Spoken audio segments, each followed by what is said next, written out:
shoes. Everything she says is truth. If you don't know, now you know. All you ever gotta say is heard that, heard that, heard that, heard that, heard that. Look, all you ever gotta say. What's up, Heard That Nation, listening in the United States and around the world? This is the Heard That podcast with Marisa. I am your host, your girl, your friend around the world, Marisa. And I am so beyond excited to have this guest on with me today. Um, Not just because he's my favorite brother on the whole entire planet, but just everything that he has done and how much he's inspired so many people that are out there. Let me introduce you to Jay Chase. He is an amazing artist. He has emerged out of the capital city, Lansing, Michigan. That is also my hometown. Yeah, yeah, yo, yo. First as a teenager with the local group Black Diamond. He later on, from that group, became a solo artist, born Joseph Washington. He adopted the Jay Chase moniker as his music career began to take off with the release of early mixtapes like Gumbo and Welcome to My Reality. His exposure increased with gigs opening for Big Sean, Bun B, Cardi B, B.O.B. That's a lot of B's. Juicy Yeah. Rich Homie Quan, Rich the Kid, Kidding, and other well-known acts. And by 2016, he found additional success with singles like Louder and She's a Monster on MNS Records. He is just an all-around talent, writer, producer, hip-hop artist, legend in my world. And I'm not just saying that because I'm his favorite sister on the planet. Sorry to my other sister, our other sister Naomi, but Jay Chase, welcome to the Heard That podcast. Thank you for having me. Thank you so much. I like I said right before the introductions, you've done so much for the music community. I don't think a lot of people know what the impact you have made. So let's just go back a little bit and just start off with you getting. I mean, we grew up in a musical household to begin with, but what is from there? Did you find your inspiration of music? When did you fall in love with music and started taking this path into music for yourself? I fell into music, just music in general, from the household, and then also being in school, choir, and seeing different acts, and then being around DC Talk, listening to them, and then just going to different concerts and seeing how the crowd reacted to the music. And, I just had a really big passion for all of it, for every angle of the music industry. So that's when I really just started diving into it, creating my own studio, and it just taking off from there after recording myself, I think what's awesome, and I am still a fan, and I think once this pandemic ends, I think once you hit the stage again, I just hope that you bring back the original members of Black Diamond, because that group, many people that are going to be listening to this podcast, are listening currently right now, are going to remember that group back in the day when you and our sister Naomi was lead vocalist,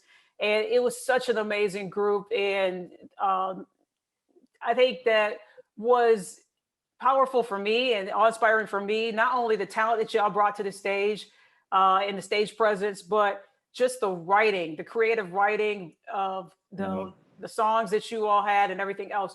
When did you find, or where did you find your passion for the lyrics that you have in certain of your songs? So we'll talk about a few of your songs, but I didn't know that you had such a talent for writing when it comes to your music. Where did that come from?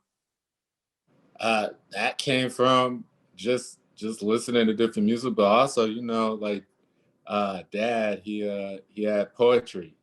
You know what I'm saying? Our A lot dad, of the people poet. don't know that, but Dad was a poet, and I just remember, when was it? It was high school. I ended up writing a poem about judgment, and I don't even remember it, but when I did like some Def Jam poetry, that's when I really found like expressing myself with lyrics, like really, like, it made me feel a release. I want to say that's probably the best word for that, like that release and a sense of you know what I'm saying? What's the word I'm looking for? I just felt at peace, you know what I'm saying? Everybody has their thing that makes them feel, you know, some type of release or peace or fulfilling and writing lyrics was one of the things that really did that for me. Kind of like a song diary where you Absolutely. express your thoughts and your feelings and your passions all on paper, and Hmm. you see that come across as well. And I think that you do so good at that, and you're very well at that because it comes across in all your music. Who were your musical influencers on your way to this path that you had of music? Starting off, it was always T.I., Ludacris, and Twista. Those are my three like favorite artists of all time. You know, every time they did something, I was listening to it. And then just I find passion in everything. So later on, it was Big Sean, J. Cole, Mhm. some Drake, Janae Aiko, um, a lot of those artists really just, you know, and more so because once you realize talent, and I've known of these artists long before the last few that I mentioned, long before they blew up. I was listening to them when they first started. So just being able to see um, what talent I thought was really going to be the next thing, and Mhm. then it actually become something, it was kind of like, it was a little fulfilling because it just let me know, like, yeah, you got to ear for music, Mhm. you know? So you becoming a black from the Black Diamond group, and you becoming a solo artist, and once your music and your mixtapes and everything took off, who was the first well-known artist that did reach out to you?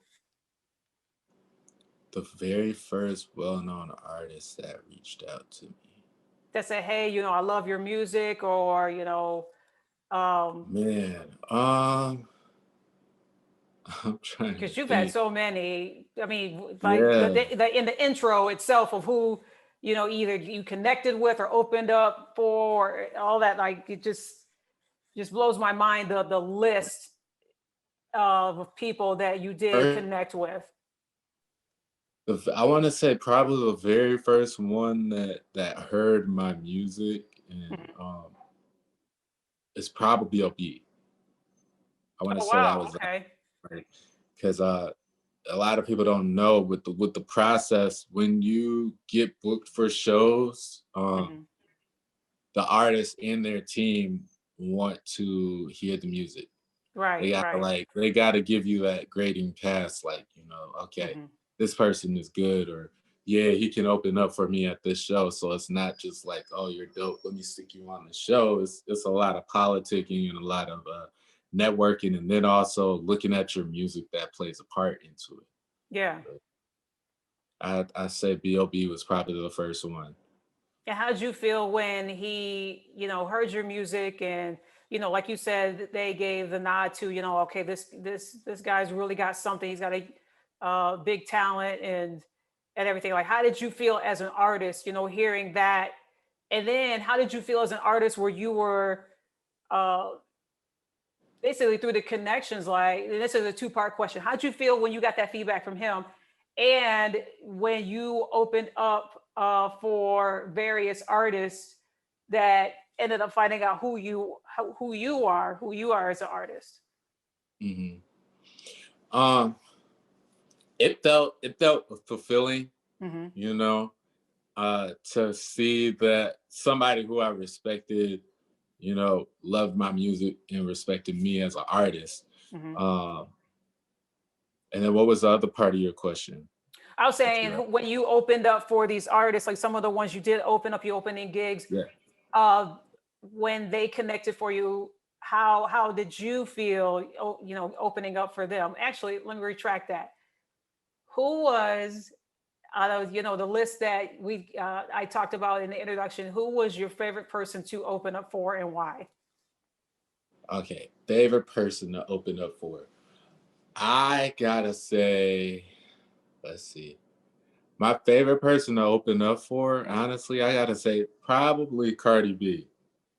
And the reason Nice. why I say Cardi B is because even I didn't get to connect, didn't get to connect with her that show, but Mhm. it was a year prior. Oh, I was out okay. in Miami, and there was a it's called Revolt Conference, Mm-hmm. and you got a chance to like connect with all the artists who are up and coming or artists who are already up there.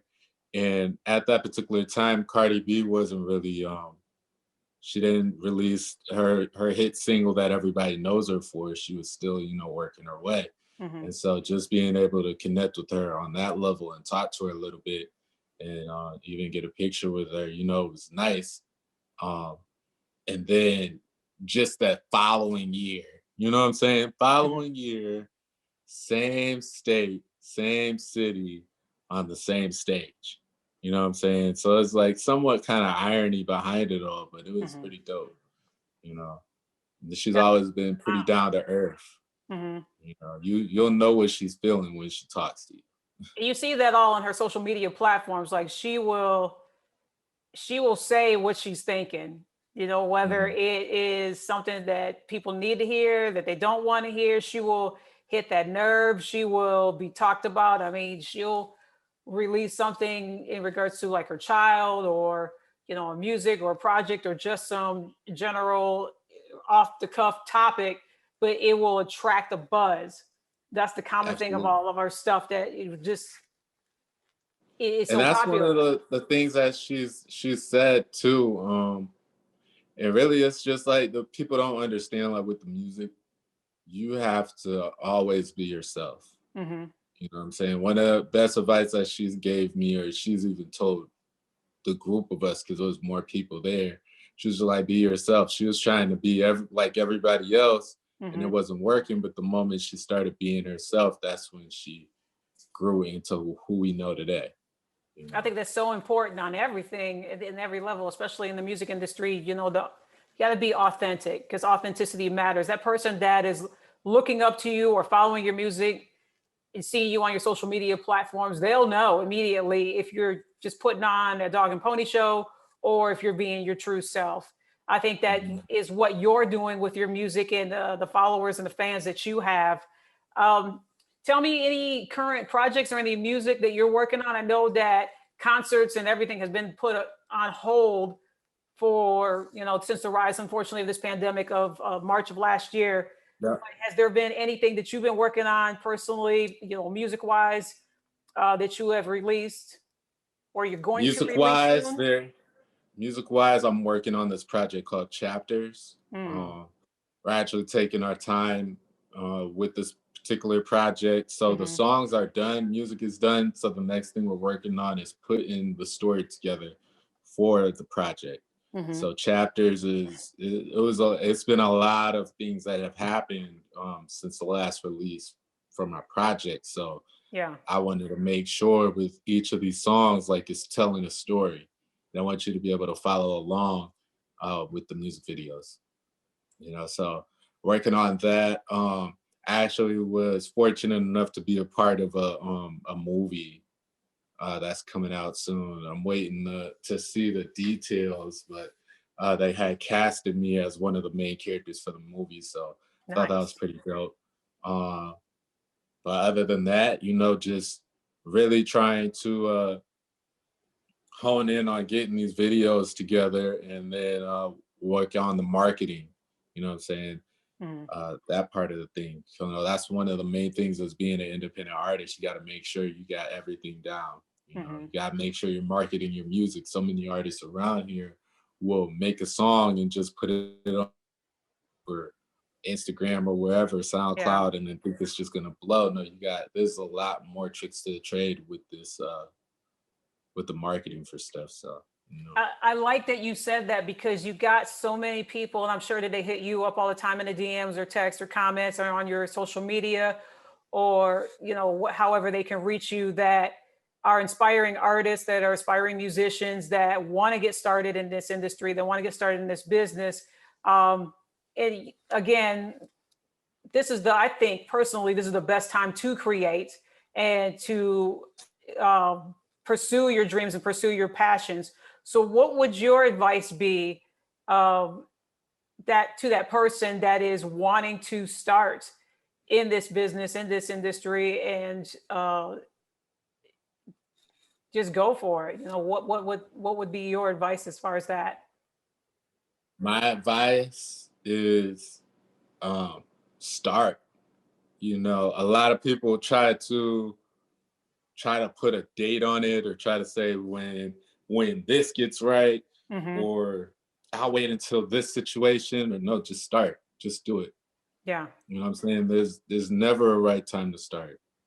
I think when we sometimes, and I did this too, and this is why, I'm so blessed in a way during this time to start this podcast that I did in August, was because when my schedule was so full and it was so jam packed, and even though that I had this vision board, and I wrote down what I wanted to do and the vision of the podcast and which direction I wanted to go, I always had that mentality. Oh, I wish I could, or I will start this soon, or maybe later, or I think that people really need to hear what you're saying. Start now more than Yeah, ever, because time is of the essence. You have to value your time and utilize it now, especially if you're pursuing a dream like this.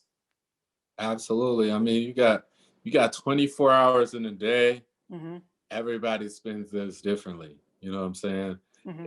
And that's one thing that you really got to take into account is making sure you're spending your time wisely, and making sure another thing too is making sure you are budgeting your money so that you're able to do all the things that you want That's to do. huge. Yeah. Um, Everybody has started off at the ground floor to get to where they're going, whether they're a big artist now or somebody who's up and coming. They all started from the ground floor. So the main thing that you need to do is make sure you're managing your time, Hmm. make sure you're managing your money. And then, once you got those basics down, along with starting, going to the studio, making your records, post on social media when you're in the studio, then you'll grow.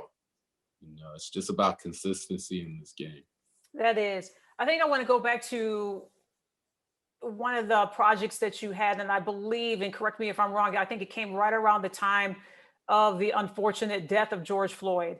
You had a video, you wrote a powerful piece, a song, and I hope that, at the end, I'll have you mention where followers can check out your work and your social media Mhm. platforms. Talk a little bit of that piece.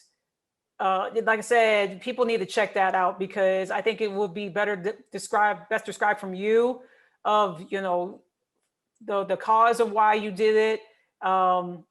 Obviously, from this and everything that we saw all of last year, all different things happening, and to our brothers, our strong brothers, that was just being, I feel, attacked in every way possible. Yeah.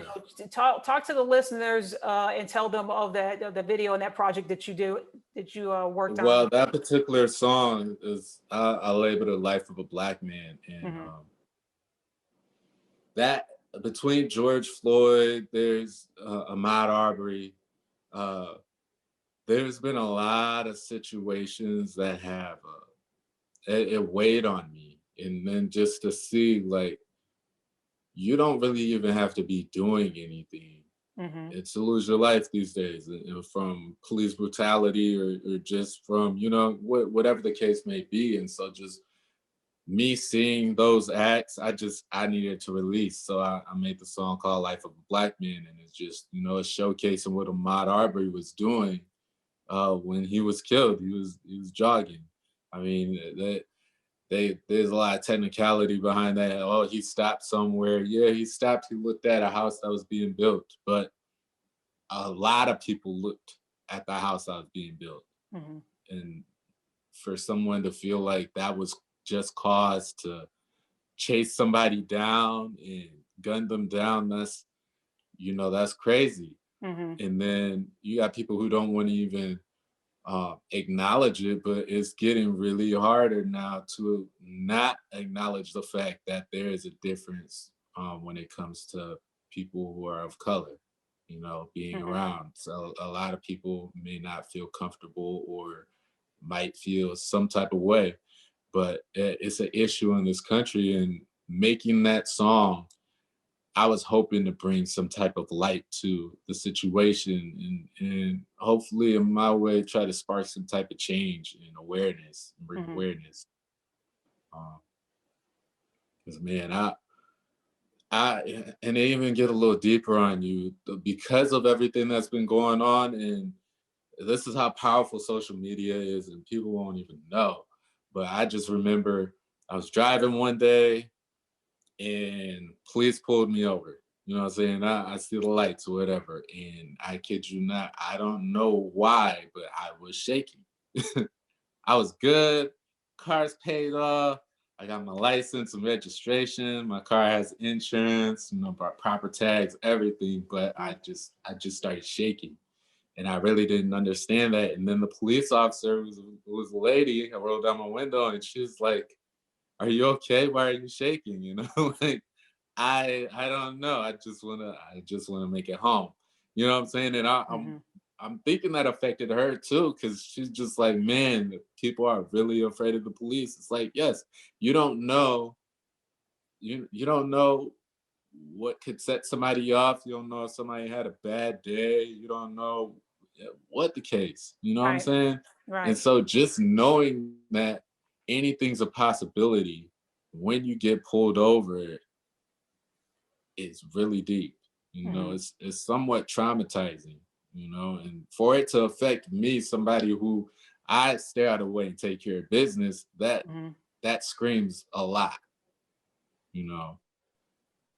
That's powerful. That is I didn't know that.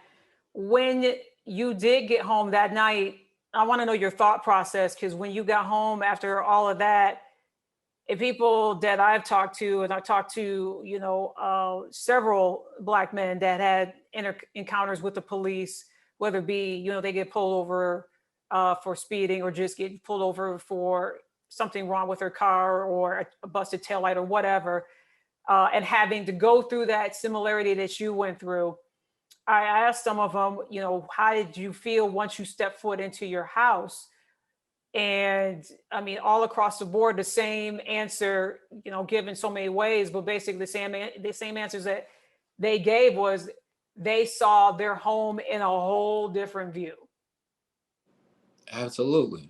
Like just feeling safe. Like, this is That my part, sanctuary. When I'm yes, home, yeah, like I don't have to worry about anything happening. I'm home, So it's just you see life differently, hmm, because now you're thinking about like, man, I made it home, somebody didn't, you know, yeah, and it's really baffling to me that situations like this have been going on for a while, hmm, but definitely felt at peace being at home as soon as I walked through the door, and really just try to stay out the way and avoid ever really getting in any type of situation like that again. hmm. Yeah, I pray for. Well, now that I normally ask this question at the end, but I'm going to ask you this right now to tie into what you are talking about in this project. That again, at the end, we'll talk about your social media platforms where people can follow you and link up, and definitely check out your video, and hopefully they give some kind of feedback about it. What is your hope for 2021? I mean, we saw so much change, so much. Um, I'm gonna just go ahead and say it. It's unfortunate, but some division that's happened everywhere in 2020, and not just COVID in this pandemic, but just so many things that just happened. And you and me having this conversation, and grateful to be alive, and grateful to do this podcast, and you having you on. What is your hope for 2021? We're getting ready to close out in January. Today happened to Mhm. be the anniversary, the 1 year anniversary of the unfortunate death that happened with Kobe Bryant, his beautiful daughter, Gigi, and the other people that were aboard. And you just reflect on so much that's happened in the past year. Along with that, what's your hope for 2021 that you want to see um, happen for yourself, or happen for people, happen for the United States of America? For myself, I want to see more growth, more elevating in life, more health and wealth for my family, for the United States and for the world. I want to see more peace and more understanding and more love for our fellow man, just everybody just coming together. Because Mm-hmm. you know, you don't have to have the same views as everybody, but you definitely do have to learn how to respect everybody's views, you know, Mm-hmm.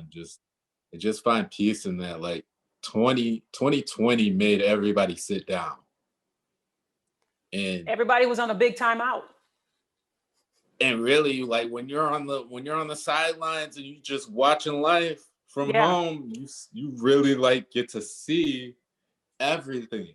Mm-hmm. You know what I'm saying? And unfortunately, in the midst of that, just having to sit and not do anything, it can make you a little squirrely. Some people before others, but you know, just man, like I just want to see more peace, more understanding, more love and compassion for everyone. And I want to see growth. Like during this time you had to sit down. I hope you learned something. You know what I'm saying? I Mm-hmm. took more time to learn about investing in stocks and like trying to understand how stuff works, building businesses, learning how every facet of things worked Mm-hmm. while I had to sit down. And that's because um, you got to start somewhere, you know, and you can never not be learning something.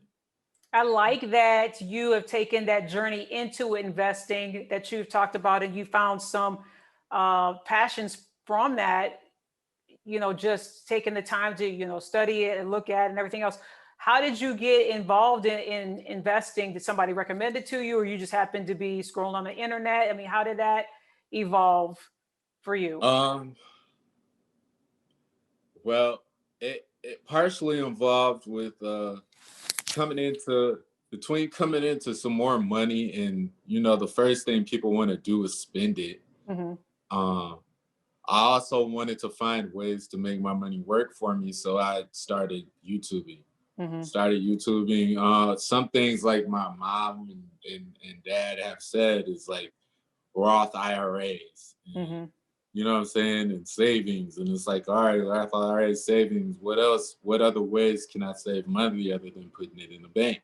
Mm-hmm. And so just researching different things that can be done with their money to help save it and help grow it so it helps you in the future. I just started looking on YouTube, you Mm-hmm. know, watching different videos on real estate and everything. And uh, really after that, just breaking down and learning, you know, because you don't really learn a lot of this in school.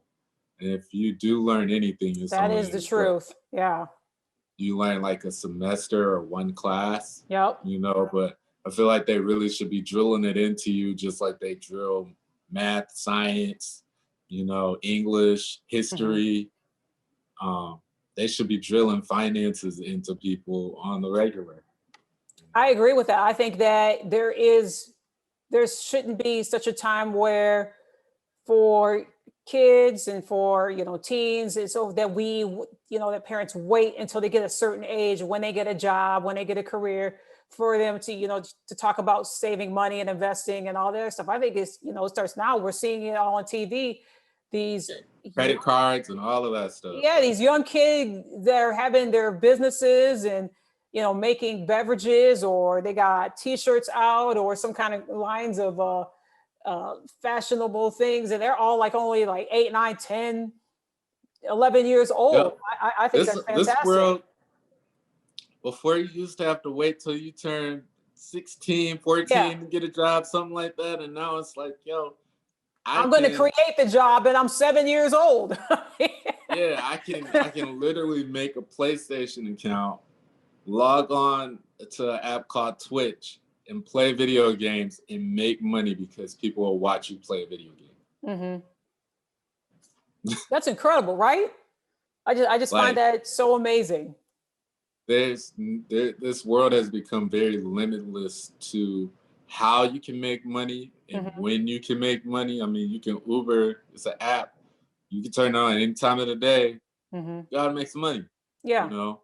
So just learning how to invest and learning how to leverage your time, and honestly a lot of the videos and a lot of the advice that you hear sometimes comes off as cliche, but it's very important, and it can sound very basic, Yeah. but you got to take it to the basics in order to really master some things. And once you master it, you know, you end up growing into a whole new level, you Right. know. Right. And then I agree with that. Yeah, for sure. best advice I've heard was a blog talked about Warren Buffett, and he was mentioning that the best way to invest your money, best basic way to invest your money is index funds.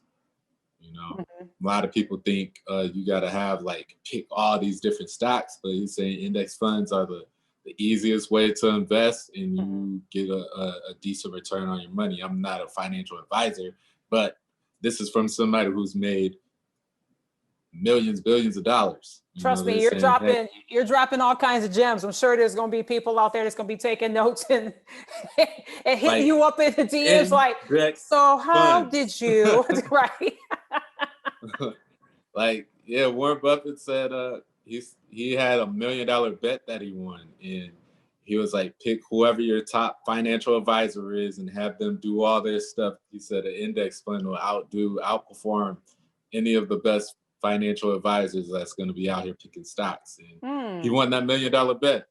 So, I mean, if you don't have time to really learn everything about it, that's first base. But definitely take some time out to really learn your finances, because that's what this whole world revolves around. You know what I'm saying? Like, you spend money every day. Learn how to save some.